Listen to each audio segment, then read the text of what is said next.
My name is Harper Foster, and I'm 32 years old. 8 years of sacrifice vanished in a single day when my sister spent my entire $127,000 house fund on a Mercedes, while I was at work closing the books for quarter end. When I confronted my family at our emergency meeting, my mother's response still echoes in my mind. "Why are you making drama over nothing? It's just money, and family shares everything." But what happened next changed our family forever, and by the time the dust settled, every single family account was frozen. My sister's Mercedes was repossessed, and I held documents that proved I controlled everything, documents they never knew existed. Before I share how one decision by my grandfather 3 years ago gave me the power to stop my family's financial abuse, please take a moment to like and subscribe, but only if you genuinely enjoy this story. I'd love to know where you're watching from and what time it is in your corner of the world. Drop a comment below. Now, let me take you back to that Friday evening when everything unraveled. The Golden Dragon restaurant had been our family's gathering spot for 20 years. Every celebration, every crisis, we'd solved them all over their famous Peking duck. But that Friday at 7 p.m. felt different the moment I walked through those red lacquered doors. 20 relatives were already seated at the long banquet table. My aunts whispered behind their hands. My uncles avoided eye contact. Even my cousins, usually glued to their phones, watched me with an uncomfortable intensity. Mom stood at the head of the table, her pearls catching the chandelier light. She'd worn her important announcement outfit, the navy suit she saved for church and funerals. Dad sat beside her, hands folded, studying the tablecloth like it held the secrets of the universe. And then there was Mia. My 26-year-old sister sat directly across from where I'd be sitting, spinning a key fob between her manicured fingers. The Mercedes logo caught the light with each rotation. She didn't even try to hide her smirk. "Harper, finally," Mom said, gesturing to the empty chair. "We've been waiting." I remained standing. "Where's my money?" The restaurant's ambient chatter seemed to pause. Our waiter froze mid-pour at the next table. Mom's laugh was practiced, performative. "Sweetheart, that's what we're here to discuss, as a family." "There's nothing to discuss. That was my house down payment." "Which you kept in a joint account," Mom reminded me, her voice patient, like she was explaining something to a child. "An account I'm on, for emergencies." "A Mercedes isn't an emergency." Mia finally spoke, her voice dripping with fake sweetness. "It is when you need a car for job interviews. Or would you prefer I stay unemployed forever?" Aunt Susan nodded approvingly. "She has a point, Harper. Young people need reliable transportation." She could have bought a Honda for $20,000. "But the Mercedes was such a good deal," Mia protested. "Fully loaded, only 2 years old. With my money." Mom raised her hand for silence. "Harper makes good money, 6 figures at that accounting firm. She can save up again." She looked around the table, gathering support. "Family helps family. That's how we've always done things." The relatives murmured agreement. Of course they did. They'd been living off this philosophy for years, just never to this extent. My phone buzzed. A text preview flashed on the screen, but I couldn't read it yet. Not with 20 pairs of eyes watching my every move. 8 years. That's how long I'd been the family ATM. It started small after college. "Harper, can you cover dinner? You make the most." Then it escalated. "Harper, your cousin needs books for school." "Harper, the roof needs fixing, and you're the only one who's liquid." They called me the calculator behind my back. Mom's favorite phrase was, "Harper's too rigid. She needs to learn that love doesn't keep receipts." But love, apparently, did keep taking withdrawals. Every family gathering followed the same script. I'd arrive to find a new crisis that somehow required my checkbook. Dad's car needed transmission work, $3,000. Mia's laptop died during finals, $2,000. Mom's dental emergency, $5,000. Always emergencies, never anyone else's responsibility. "You're so blessed with that corporate job," Aunt Linda would say, patting my hand while eyeing my designer bag. the one luxury I'd allowed myself in 2 years. God provides for those who share. The joint account had been Mom's idea 3 years ago. For convenience, she'd said. So I can help manage your finances. You work such long hours. I'd agreed because Grandpa was dying, and I didn't have energy to fight. Between hospice visits and working 60-hour weeks to make senior accountant, I'd simply added her name and moved on. That was my first mistake. My second was telling Mom about the house fund. "I'm so proud of you," she'd said, tears in her eyes. "Your grandfather would be thrilled." Now, sitting in this restaurant, watching Mia flaunt those keys while Mom orchestrated this public ambush, I finally understood. I wasn't family to them. I was a resource, a walking bank account with daughter and sister labels slapped on for easier access. My phone buzzed again. This time, I looked. "She's being dramatic as usual," Mia announced to the table, loud enough for nearby diners to hear. "This is why she's still single at 32. No man wants a woman who counts pennies." Uncle Mike chuckled. "Money's meant to be spent, Harper. What good is it sitting in an account?" "It was for a house," I said quietly. "You can rent," Cousin Jessica chimed in. "Lots of people rent forever." "Besides," Aunt Susan added, stirring her tea, "family investment is more important than property." Mia needed this boost for her confidence. "You should see how happy she's been." Happy. My sister was happy with my stolen future. Dad finally looked up. "Your mother and I discussed this. We think you're being selfish." That word hung in the air like incense. Heavy. Suffocating. "Selfish," I repeated. "You make $125,000 a year," Mom said, as if my salary was public property. "Mia's just starting out. The least you can do is help your sister establish herself." The other diners were definitely watching now. Some pretended to eat while obviously eavesdropping. One woman at the bar had her phone angled our way, probably recording. "So you all knew?" I scanned the table. "You all knew she took my money, and you're fine with it?" The silence was my answer. My phone lit up with another text, this time from a contact labeled Thompson Law. 3 words that made my spine straighten. "Ready when you are." The text from Thompson triggered a memory so vivid I could smell the antiseptic from Grandpa's hospital room. 3 years ago, 2 days before he died, Grandpa had grabbed my hand with surprising strength. His eyes, clouded with pain medication, suddenly sharpened. "Harper," he'd whispered, "you're the only one I trust." "Don't talk like that, Grandpa. Mom and Dad are good people who make terrible decisions." He'd coughed, wincing. "Your mother, she loves too freely. Your father follows too easily. But you have backbone." He'd pointed to his briefcase in the corner. "Thompson has everything. When you need it, and you'll know when, call him." "Grandpa, what are you talking about?" "The family thinks I'm leaving them the house, the investments, everything." His grip tightened. "I did. But not how they think." I'd wanted to ask more, but the nurse came in with his medication, and soon he was sleeping. 2 days later, he was gone. After the funeral, I'd been too grief-stricken to think about his cryptic words. Mom handled the estate, or so she said. The house stayed in the family, life continued.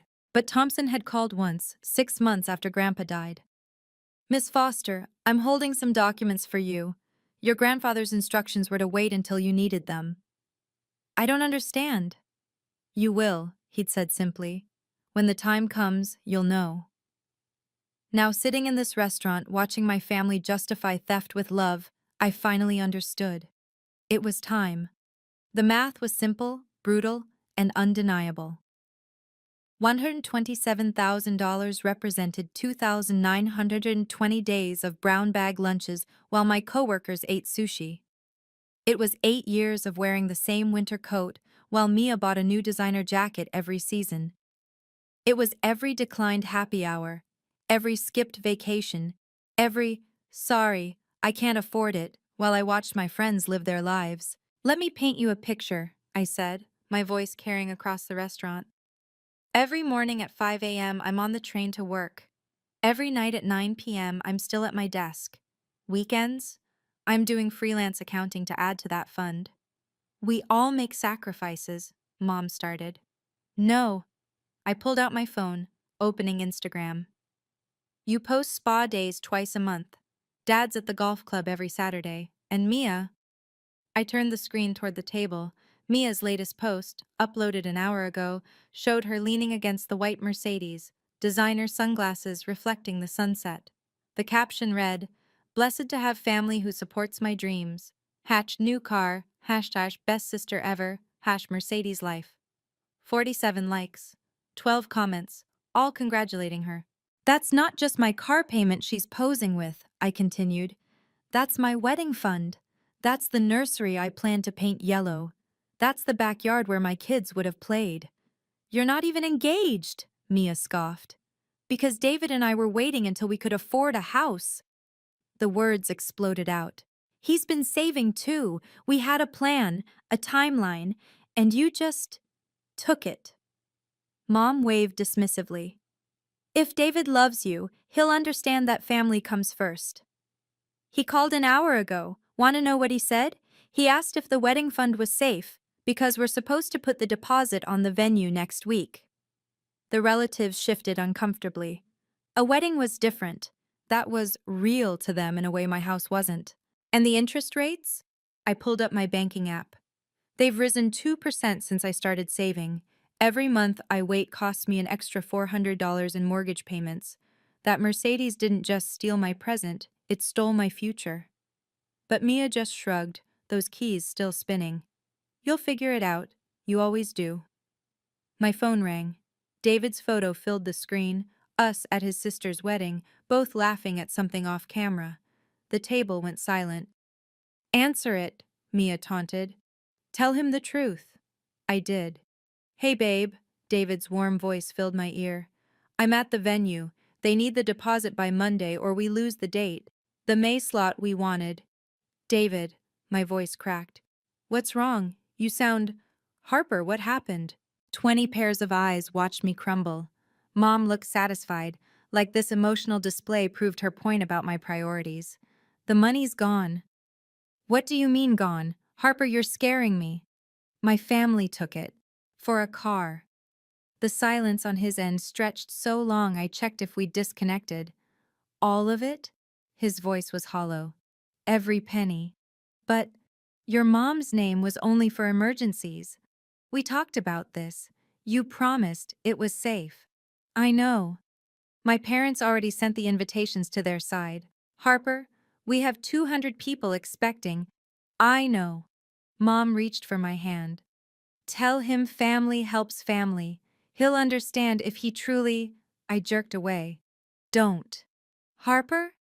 David's voice was smaller now. What do we do? I'll fix this. How? The venue needs 12,000 by Monday. My savings can cover 8, but… She'll figure it out, Mia called out, loud enough for David to hear. She always does, right, Harper? Is that your sister? Is she really… I have to go. Harper, wait. I hung up. The phone immediately started ringing again. See? Dad finally spoke, disappointment heavy in his voice. This is what happens when you put material things above family. Now you've upset David for nothing. For nothing? I stood up, my chair scraping against the floor. You just cost me my wedding. Drama queen, someone muttered. I didn't care who. Mom stood too, her practiced patience finally fraying. Sit down. You're embarrassing yourself. No, you embarrassed me when you raised a thief and called it love. Gasps rippled through the relatives. The woman at the bar was definitely recording now.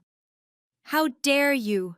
Mom started, but I was already walking away, my phone buzzing with David's calls, Thompson's text still glowing on the screen. 24 hours, I called over my shoulder. You have 24 hours to return my money. Or what? Mia laughed. I stopped at the door, turned back, and smiled for the first time all evening. Or you'll find out what Grandpa really left me. I know that moment might sound harsh, but have you ever reached your breaking point with family who sees you as nothing but a bank account? If you've been there, comment boundaries below. If you think I was too harsh, comment family and tell me why. I'm curious. What would you have done in my situation? Would you have walked away like I did? Or would you have handled it differently? Before we continue to the confrontation that changed everything, please hit that like button if you want to see people stand up for themselves, and subscribe if you believe in justice being served. Now, let me tell you what happened in those 24 hours. Saturday morning, 9 a.m. They showed up as a unit. I watched through my apartment's security camera as Mom, Dad, and Mia stood in the hallway. Mom had her war outfit on, the red blazer she wore to parent-teacher conferences when she planned to fight. Dad carried his tablet, probably loaded with guilt trip photos. Mia was live streaming. "Open up, Harper!" Mom's fist connected with my door. "We need to talk like adults." I opened the door but didn't invite them in. "Where's my money?" "This is ridiculous," Mom pushed past me. "We're family." They filed into my living room. My space, my rules. Mia immediately started narrating to her phone. "So we're at my sister's bougie apartment where she lives alone because she's too selfish to turn it off or leave. It's my property," she smirked. "Free speech. Then freely speak outside." Dad set his tablet on my coffee table, queued up to a slideshow. "Harper, look, remember this? Photos of family Christmases, birthdays, graduations, all designed to break me." "I remember. I paid for most of those parties." "That's not the point." "Then what is?" Mom sat on my couch uninvited. "The point is we're family, and family doesn't steal." "It wasn't stealing," Mia protested to her audience. "The account had Mom's name on it. For emergencies. This was an emergency. A Mercedes is not..." "Enough!" Mom stood up. "You want the money? Fine. We'll set up a payment plan. Mia will pay you back." "When?" "When she gets a job." "Which is when?" Silence. "That's what I thought." I pulled out my phone. "Thompson? Yes, I'm ready. 1 hour? Perfect." Mom's face paled. "Who's Thompson?" "Grandpa's lawyer." The live stream suddenly ended. "What lawyer?" Dad's voice cracked. "Your mother handled the estate." "Did she?" I walked to my desk, maintaining eye contact. "Did she tell you about the meeting Grandpa had with Thompson 2 weeks before he died?" Mom's hand went to her pearls, her tell when nervous. "There was no meeting. August 15th, 3 years ago, Grandpa changed everything." "You're bluffing." But Mia's voice wavered. "Am I?" I opened my laptop, pulling up emails. "Thompson's been waiting for my call for 3 years." The room felt smaller suddenly. Dad sank into a chair. "Linda, what's she talking about?" "Nothing. She's making things up." But Mom's fingers were white around those pearls. "Grandpa knew," I said quietly. "He knew about the family taking advantage. He knew about Mom's spending, he knew about Mia's entitlement, and he knew about Dad's weakness." "How dare!" "He told me I was the only one he trusted, the only one who understood the value of $1. My phone buzzed. "Thompson. Documents ready, bringing witnesses." "Witnesses?" Mia grabbed Mom's arm. "What witnesses?" "The legal kind." I closed my laptop. "You have 45 minutes to transfer my money back." "We can't." Mom's composure finally cracked. "It's already in the dealer's name." "Then you better call them."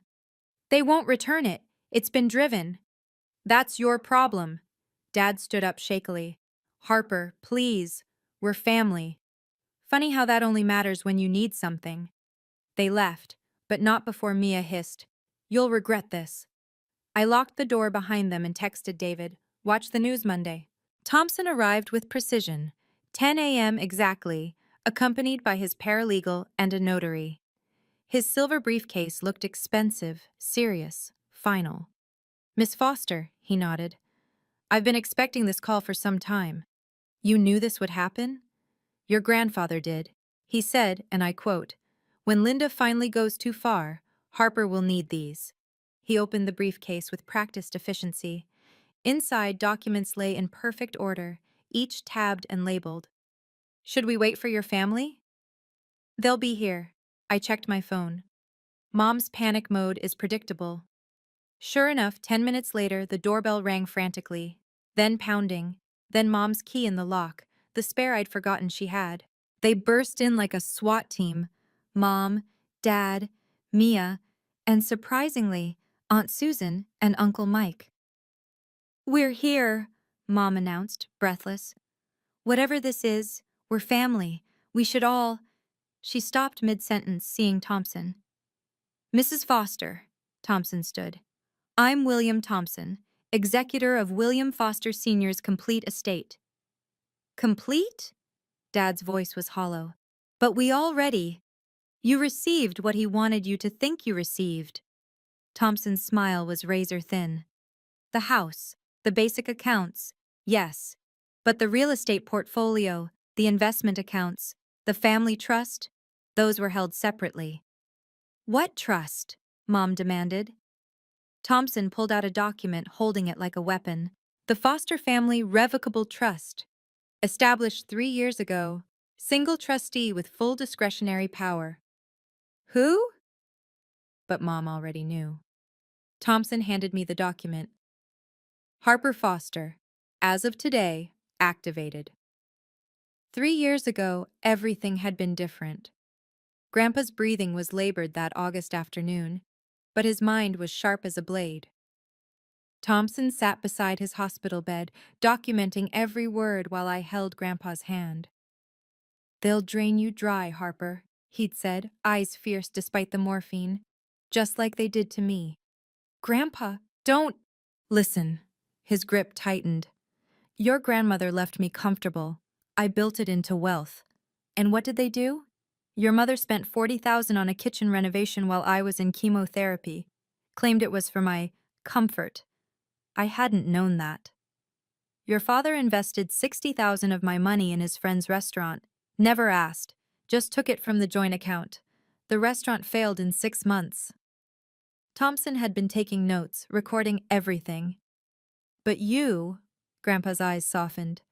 You asked to borrow $5,000 for college. Paid back every cent with interest I didn't ask for. It was your money. Exactly. You understood that. He gestured to Thompson. Show her. Thompson had pulled out a folder. The trust documents. You'll inherit control of everything. The real estate holdings, the investment portfolio, the offshore accounts. Offshore? Legal. Declared, but protected. Grandpa had smiled then. $2 million in real estate. $3 million in investments. All generating income they don't know exists. Why not just tell them? Because they'd spend it before I was cold. His laugh turned into a cough. This way, you control it. You decide who gets what, when, and why. Make them earn it, Harper. Make them respect it. They'll hate me. They'll learn. Or they'll get nothing. Now, standing in my apartment, watching their faces cycle through shock, I finally understood the weight of that responsibility. Back in my apartment, I opened my laptop while everyone watched in stunned silence. Let me show you something interesting, I said, pulling up the family accounts. Mom, you're listed as co-owner on several accounts, right? Yes, joint accounts with your father and... Wrong. You're listed as an authorized user. Very different legally. I turned the screen toward them. Grandpa structured it this way on purpose. You could deposit and withdraw, but you never had ownership. Thompson nodded. Clever structure. Gave the illusion of control without actual power. But I've been managing those accounts for years, Mom protested. Managing? Yes. Owning? No. I clicked through to the trust interface. Watch this.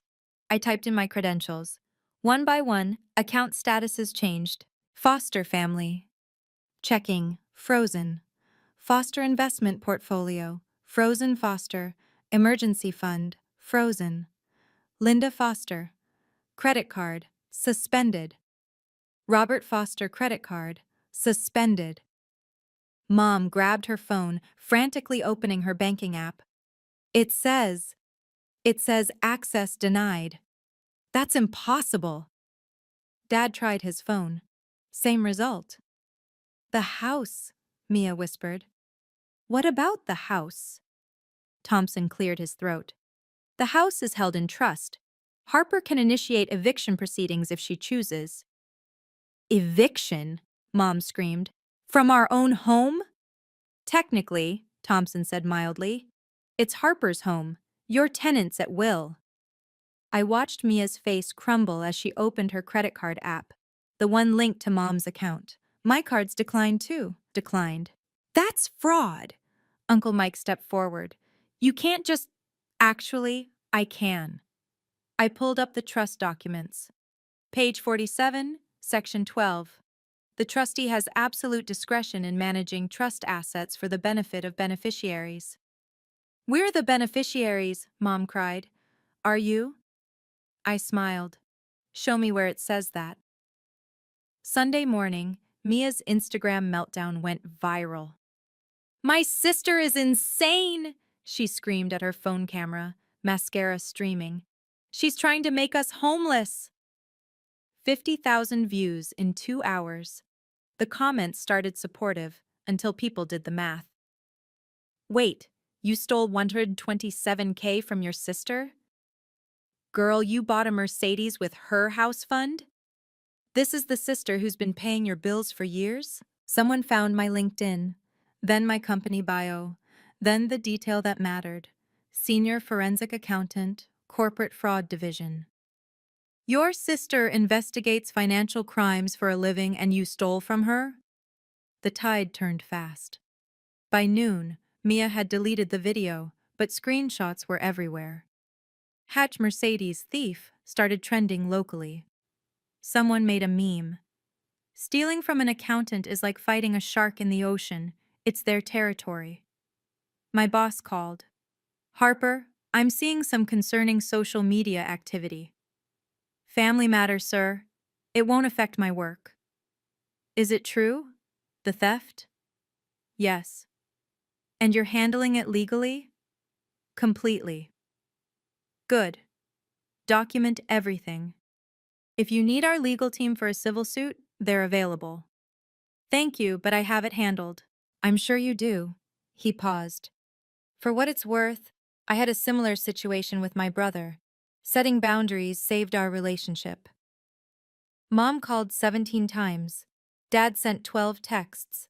Mia tried to go live again, but her account had been reported so many times that Instagram temporarily suspended her.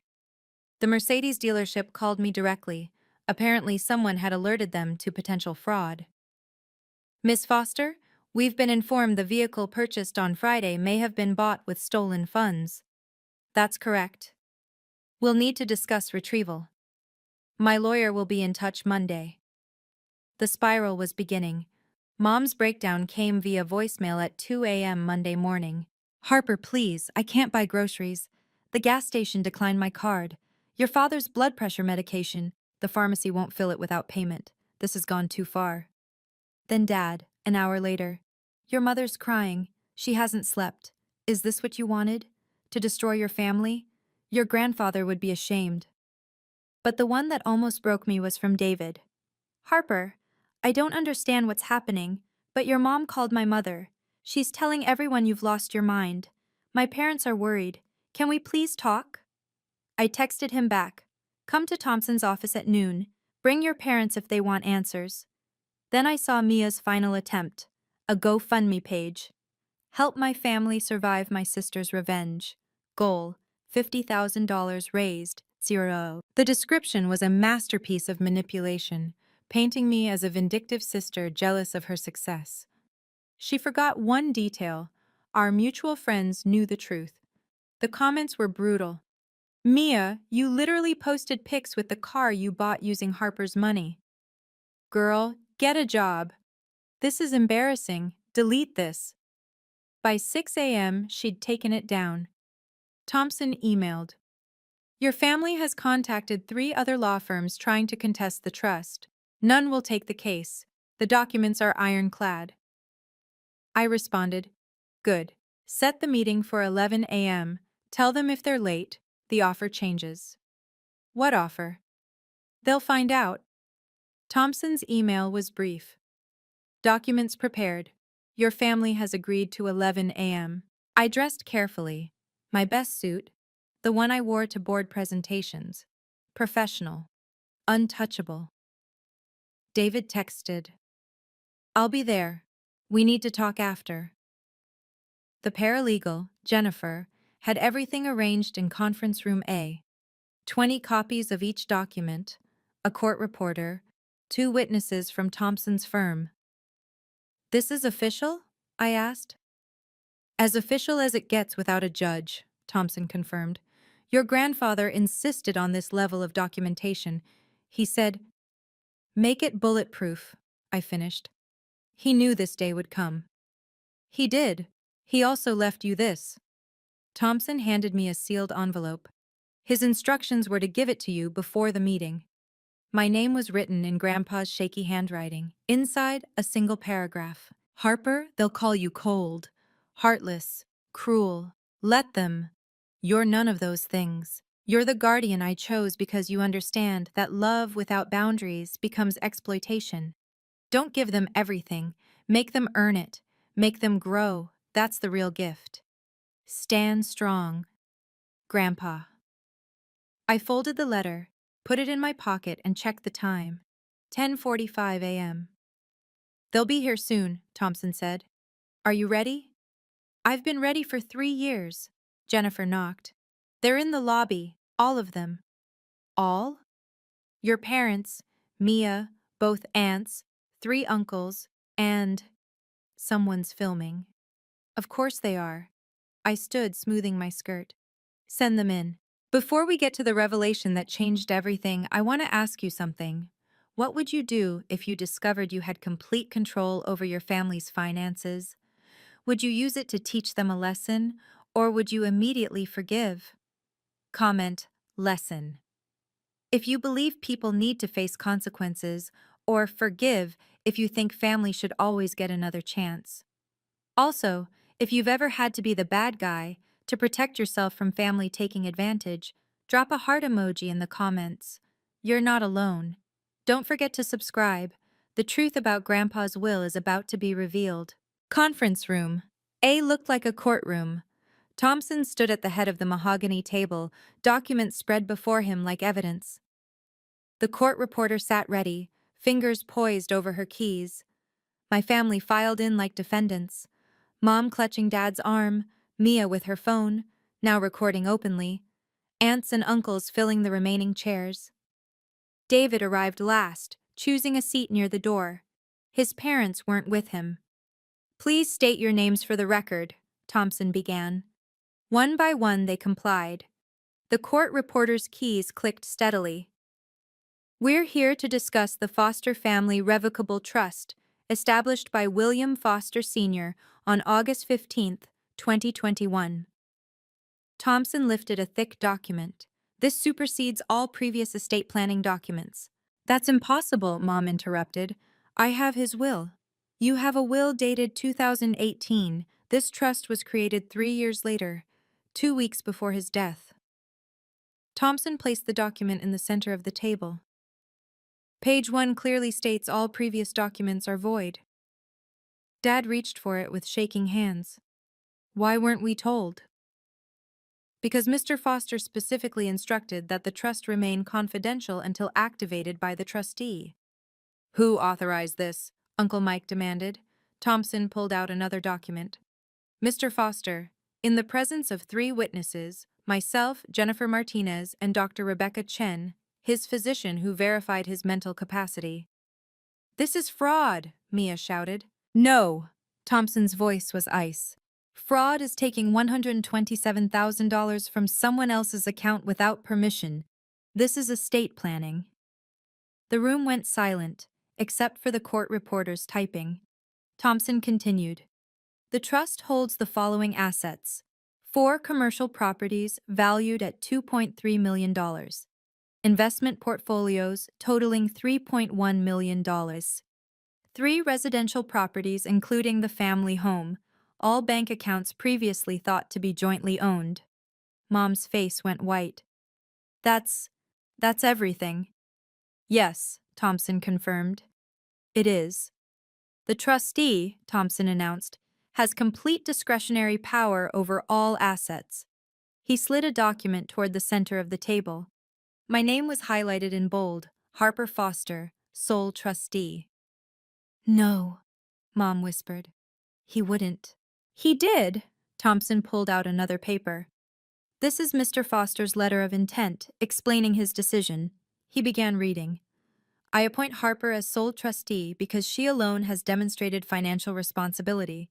In 8 years, she has never once asked for money, only borrowed once for education, and repaid with interest. Meanwhile, Linda has withdrawn over $200,000 for emergencies that included vacations, shopping, and cosmetic procedures. Mom gasped. Those were joint funds. Thompson continued reading. Robert invested $60,000 of my money without permission. Mia has received $45,000 in gifts she never acknowledged. The extended family has taken loans totaling $180,000, none repaid. Each number landed like a slap. Aunt Susan looked at the floor. Uncle Mike's face reddened. Harper will decide who receives distributions, when, and under what conditions. This is not punishment, it's protection. The family has proven they cannot manage money responsibly. You manipulated him. Mia stood up, pointing at me. You turned him against us while he was dying. Jennifer spoke for the first time. I was present at every meeting. Miss Foster wasn't there when these decisions were made. Mr. Foster specifically requested she not be told until necessary. Thompson added, in fact, Harper tried to refuse when we first informed her 3 years ago. Your grandfather insisted. David was staring at me with something like awe. You've known for 3 years and never said anything? Grandpa told me to wait until they went too far. I looked at Mia. A Mercedes bought with my house fund? That qualified. Check your phones, I said quietly. Mom fumbled with her banking app. It still says frozen. Keep reading. Her eyes widened. There's $1,000 in a new account. Monthly living allowance, I explained. Each of you gets the same amount, enough for groceries, gas, basics. 1,000? Mia shrieked. My car payment alone was. The Mercedes is being returned for fraud. You can't. The dealership already agreed. Turns out, using someone else's money without permission violates their financing terms. I pulled up the email on my phone. They'll be collecting it tomorrow. Dad checked his phone. The mortgage. It says paid. I'm not a monster. The house payments will continue. Utilities too. But the credit cards, the shopping accounts, the country club membership, those are gone. This is imprisonment. Mom stood up, shaking. You're controlling us. No, I'm teaching you what Grandpa wanted you to learn, how to budget. Uncle Mike laughed bitterly. And what about the rest of us? Same deal. Those who owe money to the estate will have payment plans created. Miss a payment, lose your allowance. You're enjoying this, Aunt Susan accused. I'm not. And I meant it. But I'm done being the family ATM. You want more than the allowance? Earn it. How? Mia demanded. Get a job. Keep it for 6 months. Show me pay stubs, and I'll match your savings dollar for dollar. That's humiliating. That's life. The court reporter's fingers flew across her keys, documenting every word. Thompson cleared his throat. There's one more matter. The letter. He handed me an envelope marked Final Terms. Inside, Grandpa's last surprise. I read Grandpa's final terms aloud. The trust includes a performance clause. Family members who meet specific conditions will receive their inheritance. Those who don't, forfeit it to charity. What conditions? Dad asked weakly. I continued. 1. Maintain steady employment for 12 consecutive months. 2. Complete financial literacy courses. I've already paid for them. 3. No requests for money outside the monthly allowance. 4. Repay any outstanding debts to the trust. And if we refuse? Mom's voice was hollow. Then in 5 years, everything goes to the Houston Foundation for Financial Literacy. Silence. Thompson spoke up. The Mercedes situation, however, requires immediate action. He placed a document in front of Mia. Sign this, acknowledging the fraudulent purchase, or face criminal charges. Criminal? Mia's phone clattered to the table. You accessed an account without the owner's permission and made a major purchase. That's wire fraud. David finally spoke. Harper, is this really necessary? I turned to him. They stole our wedding fund, our house fund, 8 years of our future. I know, but no buts. I pulled out my phone, showing him the text Mia sent me last month. Must be nice being rich. Some of us deserve nice things too. She knew what she was doing, I continued. Mom knew, Dad knew. They just thought I'd roll over like always. Thompson interrupted. Miss Foster, would you like to explain the clemency clause? I nodded. If Mia returns the car voluntarily, gets a job within 30 days, and maintains it for 6 months, I won't press charges. She'll also receive a bonus, enough for a reasonable used car. And if she doesn't? Then the district attorney gets involved. I looked at Mia. I've already consulted with them. They're very interested in a case involving $127,000. Mia grabbed the pen, signing frantically. Mom was crying now. Real tears, not manipulation. Harper, she whispered, we're your family. Yes, I agreed, which is why you're getting a second chance. Most fraud victims don't offer that. Let me be clear about the terms, I said, standing now, commanding the room like I did during board presentations. Mom and Dad, you keep the house, but it's in trust.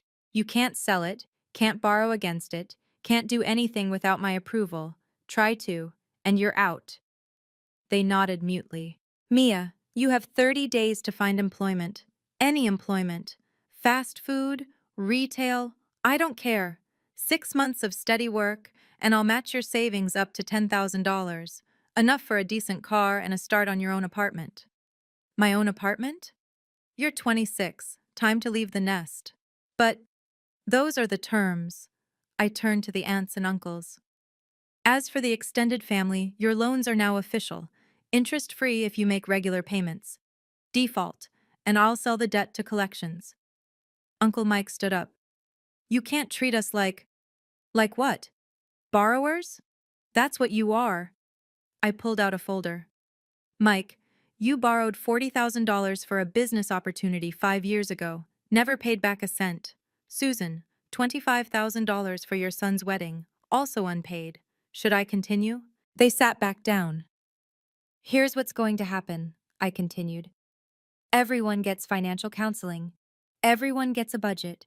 Everyone learns to live within their means. In 1 year, if you've all complied, I'll release additional funds, enough to significantly improve your lives. How much? Mia asked. 50,000 each, but only if everyone succeeds. One person fails, nobody gets it. The room erupted. That's not fair. You're forcing us to police each other. This is manipulation. No, I said calmly. It's accountability. Something this family has never had. Thompson added, these terms are extremely generous. Most trustees would simply maintain the status quo indefinitely. Why? Mom asked me directly. Why are you doing this? Because Grandpa was right. You don't respect money you didn't earn, so now you'll earn it. Within 48 hours, Mia's life imploded spectacularly. The Mercedes was repossessed Tuesday morning. She tried to live stream it, playing victim, but the comments were brutal. Girl, you stole that car. Your sister is a saint for not pressing charges. Get a job, maybe?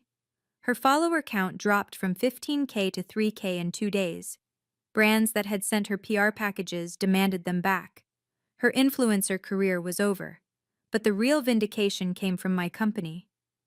Harper, my boss called Wednesday morning. I've been following the situation. Legal says you handled it perfectly. Thank you, sir. We have a position opening, Senior Director of Forensic Accounting. Interested? That's a partner track position. You've proven you can handle complex financial situations and family politics. That's exactly what we need. The raise was $50,000, enough to rebuild my house fund in 2 years instead of 8.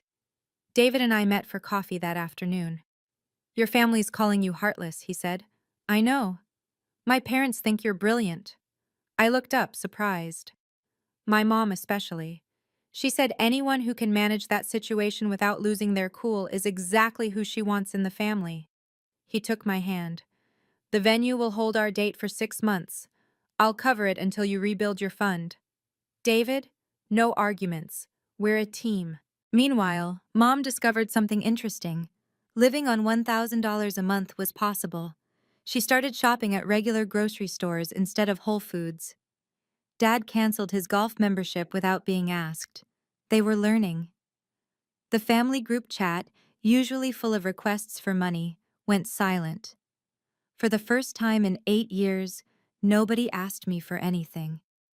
Thursday afternoon, the Mercedes was officially returned. Mia had to hand over the keys herself at the dealership. It's humiliating, she texted me. It's consequences, I replied. But something unexpected happened. The finance manager pulled her aside after. We have an opening in our customer service department, he said. Entry level, but with commission. Your sister mentioned you needed employment. My sister? She called yesterday, said you were looking for a fresh start. Mia got the job, $15 an hour plus commission. Not Instagram money, but honest money. Dad started driving for Uber. It's actually nice, he told me. Meeting people, no pressure. Made $200 yesterday. Mom was the surprise. She started a budget blog. Riches to Reality, Learning to Live on Less. Her first post went viral in the senior community. My daughter taught me something painful but necessary. Money isn't love. The aunts and uncles set up payment plans, small amounts but consistent. Uncle Mike even sold his boat to pay down his debt faster. I haven't slept this well in years, he admitted. Not owing money, it's freedom. But it was Grandpa's lawyer who said it best. Your grandfather would be proud, not because you were harsh, but because you were fair. You gave them what he couldn't. Consequences with compassion. Friday morning, I found a note under my door from Mia. I hate this, but maybe I needed it. Thank you for not pressing charges. I start Monday. It wasn't an apology, but it was a beginning. Saturday evening, Mom asked to meet at a coffee shop. Neutral territory. She looked different. Older maybe, or just tired of pretending. I've been thinking about your grandfather, she started. He tried to tell me once. Said I was teaching you kids that money grew on trees. What did you say? That family was more important than money, she laughed bitterly. But I wasn't teaching family values, I was teaching entitlement. Mom. No, let me finish. I accessed your account because I thought I had the right. You were successful, so you owed us. That's not love, it's exploitation. She pulled out an envelope. I sold my jewelry. It's only $8,000, but it's a start on paying you back. The trust handles repayment. This is separate. This is mother to daughter, an apology. I took the envelope, feeling its weight. I need you to know something, she continued. Your father and we're getting counseling, financial and marriage. We've been using money to avoid talking about real problems. Such as? Your father's depression after retirement, my shopping addiction, Mia's failure to launch. We threw money at problems instead of facing them. And now we can't afford to pretend. She stood to leave, then turned back. Harper, your grandfather left you more than money. He left you his backbone. Use it wisely. After she left, I opened the envelope. Inside, along with the check, was a photo. Grandpa and me at my college graduation. On the back, in Mom's handwriting, he always knew you were the strong one. 6 months later, everything had changed. Mia kept her job at the dealership. She was actually good at it. Her social media skills translated into customer service. She'd saved $4,000, and I matched it as promised. She bought a used Honda Civic and moved into her own apartment. "It's tiny," she told me, "but it's mine." Mom's blog had 10,000 subscribers. She'd turned budgeting into content, and companies were offering small sponsorships. "Ironic," she said. "I'm making money by learning not to spend it." Dad drove Uber part-time and taught senior swimming at the Y. "Structure," he said. "I needed structure." The extended family had paid down $75,000 in debts collectively. Uncle Mike started a small handyman business. Aunt Susan became a substitute teacher. They were becoming people instead of parasites. David and I set our wedding date. Next May, same venue, smaller guest list. "Your family?" the coordinator asked. "They'll be there," I said. "But they're not paying." At our monthly family dinner, now at Mom's house, potluck style, Mia raised her water glass. "To Harper," she said, "who loved us enough to let us fail." "And learn," Mom added. "And grow," Dad finished. They all looked at me expectantly. "To Grandpa," I said instead. "Who knew that sometimes the greatest gift isn't what you give, it's what you make people earn?" Later, as I drove home, I passed the bank where I'd kept my house fund. The account was growing again, faster now, with my promotion and no family drainage. But the real wealth wasn't in the numbers. It was in the boundaries. Looking back now, I realize Grandpa's final gift wasn't the money or the control. It was the permission to stop enabling. That house fund I thought I'd lost? I rebuilt it in 18 months with my new salary. David and I closed on a beautiful craftsman home last month. Mia helped us move. Actually helped, not supervised while texting. The trust remains in place, but I've loosened some restrictions. Mom and Dad can access their retirement funds now, with oversight. The aunts and uncles are ahead on their payment plans. Everyone attended the mandatory financial literacy courses, even Uncle Mike, who claimed he knew everything already. He thanked me afterward. "I didn't know what compound interest was," he admitted. "At 62 years old, I finally understand money. But here's what I want you to understand. Setting boundaries isn't cruel. It's necessary. Love without limits becomes exploitation. Help without accountability becomes enabling. Your family might call you selfish, heartless, cold. Let them. You know the truth, that real love sometimes means saying no, that protecting yourself isn't selfish, it's survival." Grandpa knew this. He watched his family drain him for years before taking action. His only regret, according to Thompson, was not doing it sooner. "Don't wait until you're dying to teach them," he'd written in one letter. "Do it while you can watch them grow." So I did. And they grew. Are we perfect now? No. Mia still makes snippy comments about her Honda. Mom occasionally mourns her designer bags. Dad misses his golf club. But we're real now. We're honest. We're family who respects each other's boundaries. And that Mercedes?